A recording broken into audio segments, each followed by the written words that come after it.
Okay, excellent. I'm sorry to cut this actually lively conversation short, but we have limited time. Let me just go through scenario one briefly for everyone's benefit. Scenario one. So that was groups 1 and 2. Scenario 1, group 3. John and Sally were married for 20 years. They have 2 children, Kyle, 16, Karen, 12. John started staying back late hours at his job in his profitable company. Sally found out he was seeing a young woman at the company. Sally immediately filed for divorce and asked John to vacate the matrimonial home. John agrees to the divorce, but the parties don't agree to property settlement and issues involving the custody of children. John wants kids to live with him so that he can teach them how to succeed and run the company. Sally, however, wants the kids to live with her, as she thinks she's a more responsible parent.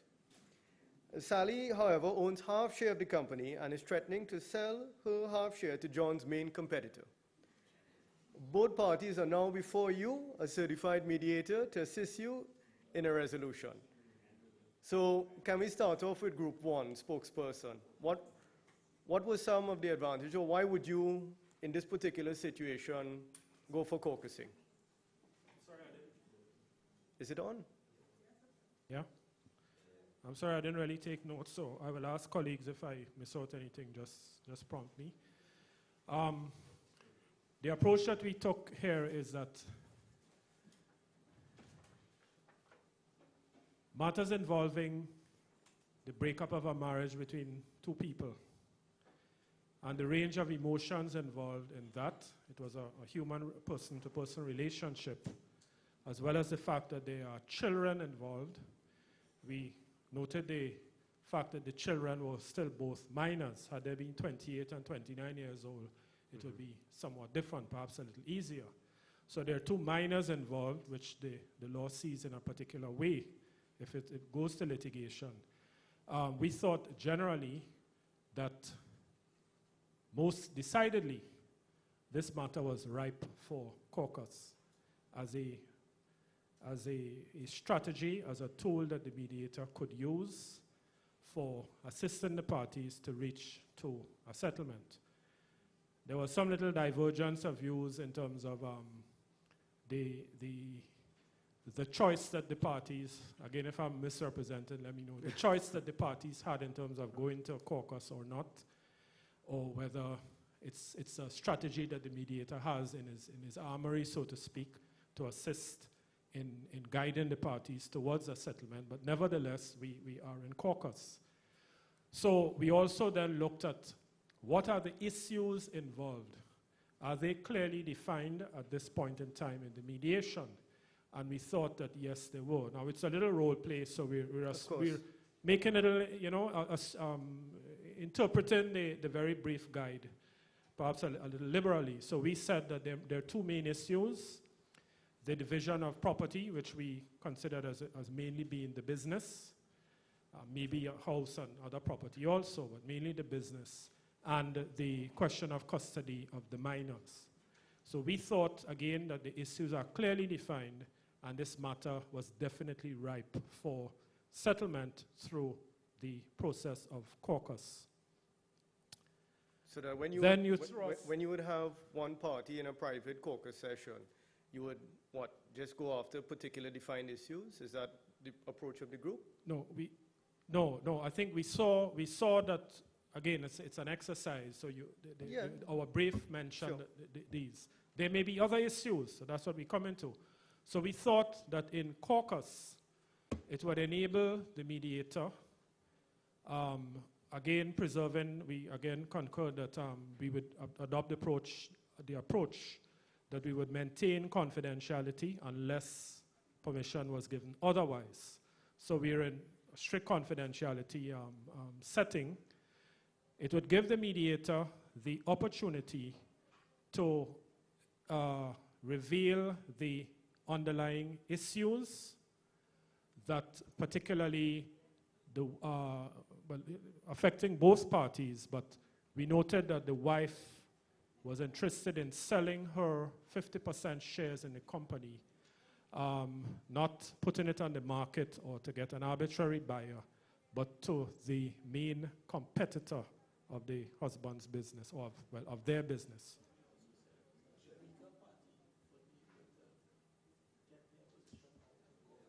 Right. Well, the weaker party, or both parties, that they would be able to get their position out more readily in a caucus than they would.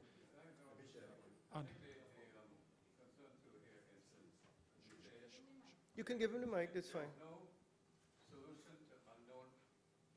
There is no solution to an unknown problem. So that is basically what we're trying to get in the caucusing. The more we can get, the more understanding we will have.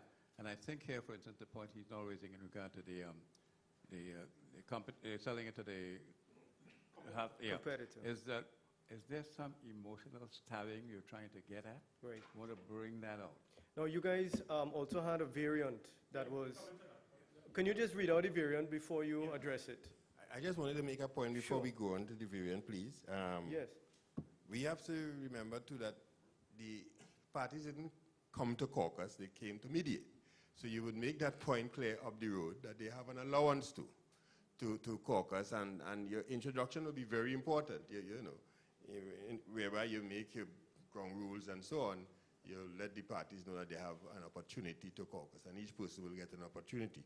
But we were looking at advantages, and we were saying during that period of mediation, you may reach to a point where maybe some disrespect is being shown. Even though you told them about it in the ground rules, you may reach a point where you reach to like a block, and you can't go anymore because people staying strongly on one side. So you wait for the appropriate time. Yes, and then that time exercise you ask, would you like to caucus? And you give, and that's one of the advantages, the main advantages. Okay, excellent. All right, okay, so. Sorry, I didn't mean to cut you guys short, but I just want to get a feedback from, sure, the variant. Variant 1, you go into caucus with one of the parties who threatens to kill the other party as soon as the mediation is over. And how did you all deal with that variant? How would you deal with that? One of two ways. One of the points of view which I mentioned, if this had happened to me in a mediation, I would immediately end the mediation, because the practice direction of the OECS court, which is what applies to Grenada, and I was advised by colleagues here, it's not dissimilar in Trinidad. You are allowed to break confidentiality for one reason only. If a threat to commit a crime comes to your attention, and obviously serious bodily harm or murder is among the most serious. Okay, excellent. But then in further discussion and reflection, we said another, because there's never one way to, hang a dog without rope. Yeah. Another thing that one could have done was to call a timeout, take a little breather, and then maybe for 5 or 10 minutes, then go back into caucus with the same threatening party and have a serious word with that party's attorney in their presence, pointing out to them, of course, and asking them to speak to the party. This is to avoid, this is as an alternative to just ending the mediation okay, there. I didn't mean to cut you, but we really have to move to group 2. We'll have a roundup for the very, very quickly. What Sandy was saying, that up front, you let them know that if there's anything threatening, it'll be reported. I wonder about that. I wouldn't mention that up front, I would wait till it comes up, and when it comes up, then. Because otherwise, you say it up front, and the person really entertains killing, he wouldn't want to say it. We really must pass the mic along. Thank you for your input. Thank you. Okay, thank you. Group 2.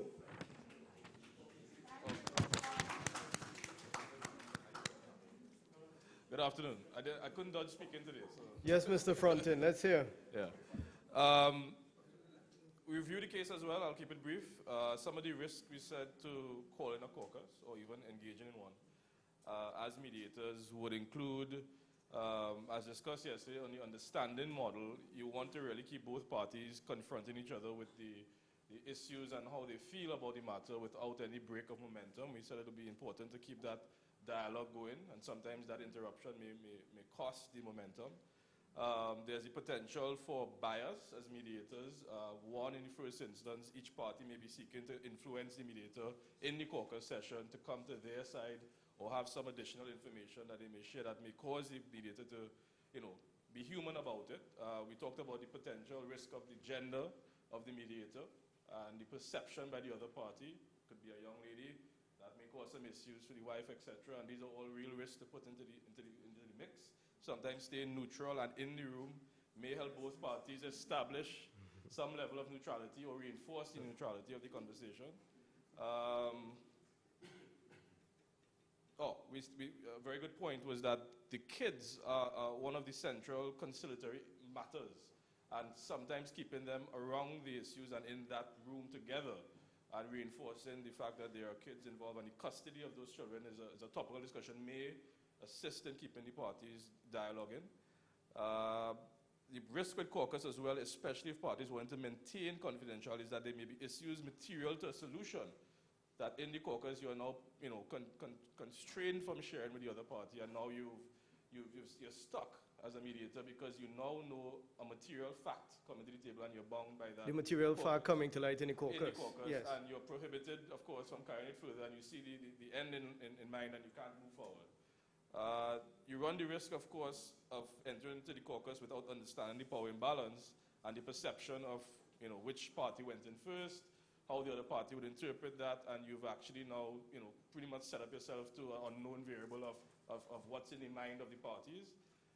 And just to conclude that, whilst of course on the obvious front it may look like two, we couldn't interpret the curveball because we were again saying that we're the party that's not going for caucusing. What was the variant that your group was here? here? In caucus and you hear the one party demands that you disclose confidential information. Yes. What would you do if you're in a caucus situation and that occurs? Well, you have us in a bit of a pickle there because essentially we're advocating not going to caucus. Yes, but let's say if you were in a caucus situation. Yeah, we set the rules up front about the way a caucus will be managed, as the other party said, and reinforce that before caucusing. Right. So that we don't have that issue within the caucus. If it does come up, we remind of the ground rules. Right. Just a final point on the issues themselves. Whilst it may be obvious stated that it could be property settlement and custody, we have to remember there's an acrimonious situation and distrust is high. And any action the media takes that reinforces potential bias or preference or anything, it's very much teamed in distrust. It may not be beneficial for resolution. Any separation could lead to perception issues on the part of the parties, and it may not be a wise decision. Okay, excellent. Thank you very much, Group 2. So we have people who do not want, Mr. Sichera, we have people who do not want to caucus.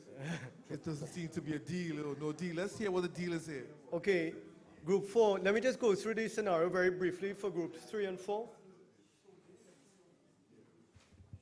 So the scenario 2 essentially is a contract construction dispute.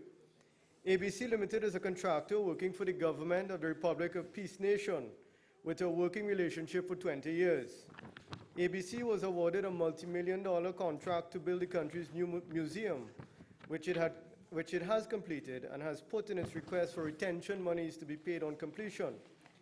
The government of Peace Nation is not satisfied that the project has been completed according to its standards and refuses to pay any more money to ABC.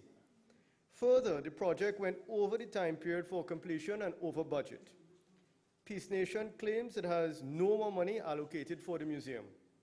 ABC is threatening to sue Peace Nation for its retention monies as it has workers and material suppliers to pay. The Minister of Works of Peace Nation and the Managing Director of ABC have come to you, a certified mediator, to assist in a resolution. Can we start with Group 4, as you have the mic? Thank you. Yeah, well, Group 4's position was that as mediators, we would prefer not to go to caucus. But I want to come back and address that later. Why it is that we would have preferred no caucusing? First of all, the nature of these contracts are such that we believe there are certain standards in operating and that the contractor would not come to the table for retention money unless there has been released by the engineer, that all is well and good. Secondly, we also felt that going to caucus would jeopardize what must have been the existence of what is called a performance bond in favor of the government Right. from the supplier, and that the performance bond is going to be at least 5% of this contract, Right. and that could jeopardize him. Thirdly, we thought that given the historic relations between the two, that going to caucus could cause mistrust by the other side as to what may be revealed, and we therefore jeopardize future relations between the parties. Thirdly, we do not want to go to caucus because of the prior historical relationship and the possibility that there could have been some under-the-table deal between the parties. Whereupon, Very good. whereupon the curveball point. came to us describing precisely that. Yes. On the curveball then came and says, one party demands to talk to you privately, claiming that there are things that you should know. And as my colleague from Grenada pointed out, we did not want to know things we have to break the confidentiality grounds on Okay, in accordance excellent. with the practice direction. Excellent. The Excellent. other party adamantly refuses. But this came at the same point that we were discussing that. On another note, that is in terms of Group 4 response. On another note, in the Grenada context, the question of going to caucus or not going to caucus is not an option. It is part of our